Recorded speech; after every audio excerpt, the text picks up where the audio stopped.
going to be on doubles and mixed doubles footwork for the offensive forehand position. Now, a lot of you probably know me as a singles player because singles was more of my passion throughout my career as a professional player. But actually, I did play a lot of doubles. I played doubles earlier in my career with a Canadian legend named Denise Julien. And she was quite a few years older than me, but we qualified for the Athens Olympics together, and I learned a ton from playing with Denise. Later in my career, I partnered with Indian superstar Saina Nehwal when she was quite a few years younger than me.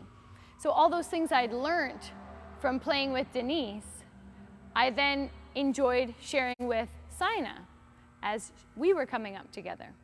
And that's an important lesson because I found that when I was teaching the information, actually, I was also getting better at it myself. So all this information that you're learning, you can apply that by teaching other people. Maybe it's youngsters in your community or friends, doubles partners, and be aware that by teaching it, it's also reinforcing it and helping you become a better player. So we're going to cover two things today. One is the front court movement when the bird is directly in front of you. We've talked a lot in the past sessions about reaching out towards the forehand side in the dead zone as well as up tight at the net. But we haven't talked about what happens when the bird is directly straight in front of you, but still slightly more on your forehand side. So a scenario that comes up a lot with this footwork in doubles and mixed doubles is after the serve, we're prepping to wait for our opponent's serve return, and they hit it directly in front of us. So what we need to do for this footwork is, again, have a very quick left step and then follow it up with an extension directly out in front of us.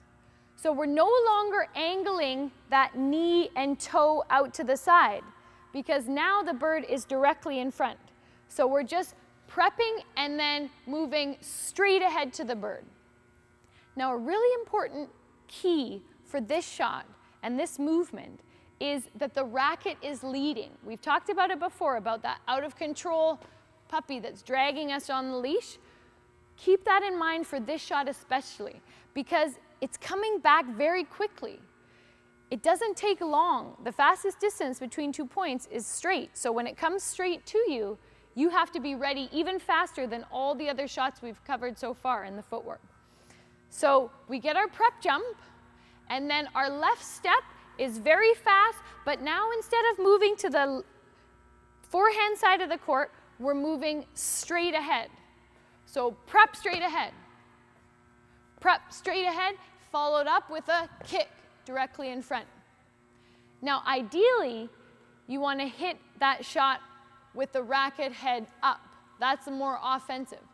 But if it's a great shot that your opponent has hit, then it's totally fine to hit out this way. Just be aware that you want your racket ready right away. So it looks like this. Prep, quick step, reach. Prep, quick step, reach. So again, I have that faster rhythm. Prep, quick, reach. Prep, quick, reach. It's really important that I get a strong spider push on my base for my prep jump as well as the follow-up. Push, push, reach. Let's show it with the left hand. Push, push, reach. Don't forget about your recovery.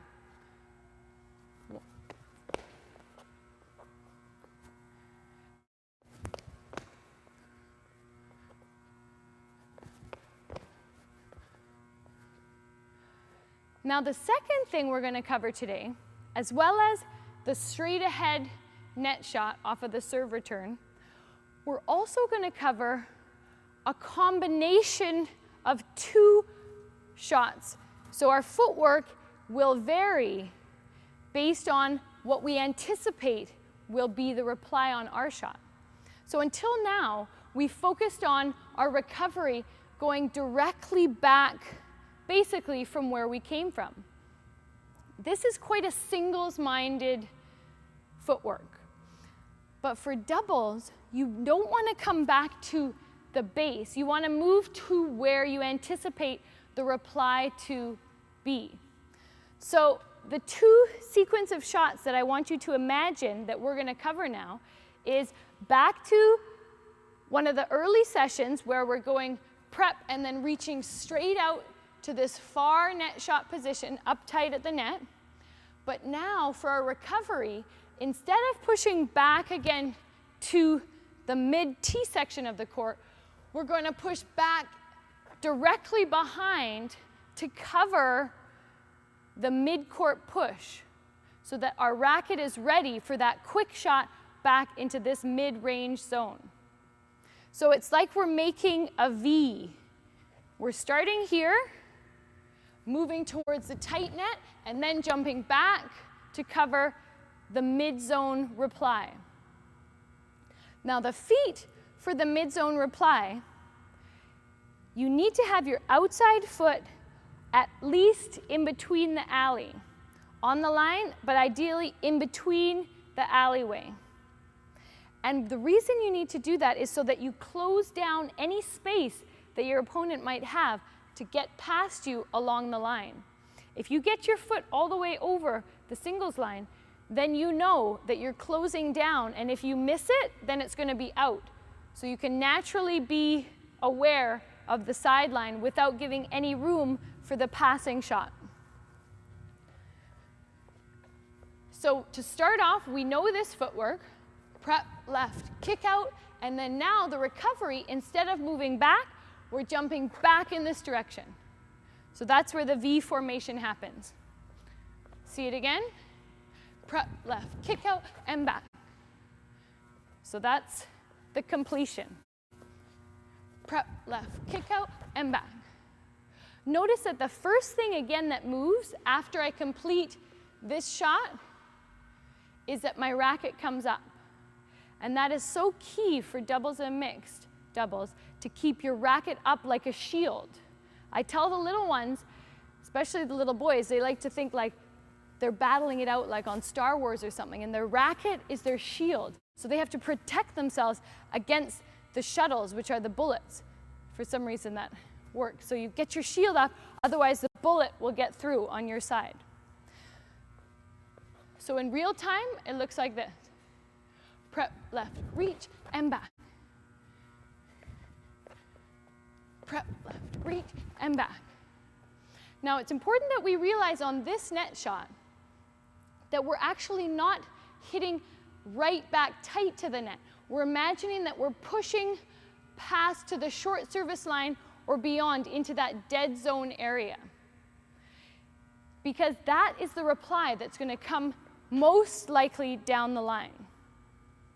Let's see it one more time, keeping that in mind. Prep, left, push to the dead zone and rack it up to cover the reply. And as you feel more comfortable with this footwork, then you can add in the swing there. So you imagine that you covered that reply.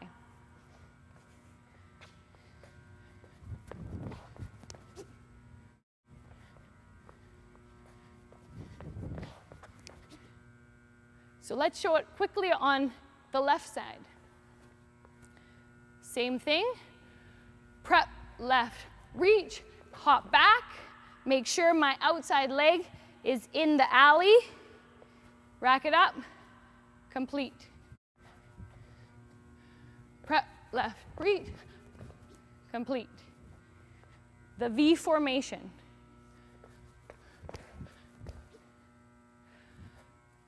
So those are the two shot footworks that we covered today, the straight ahead net and the mid-court follow-up after the dead zone. Homework. I would request that you do 6 times 6 of each one.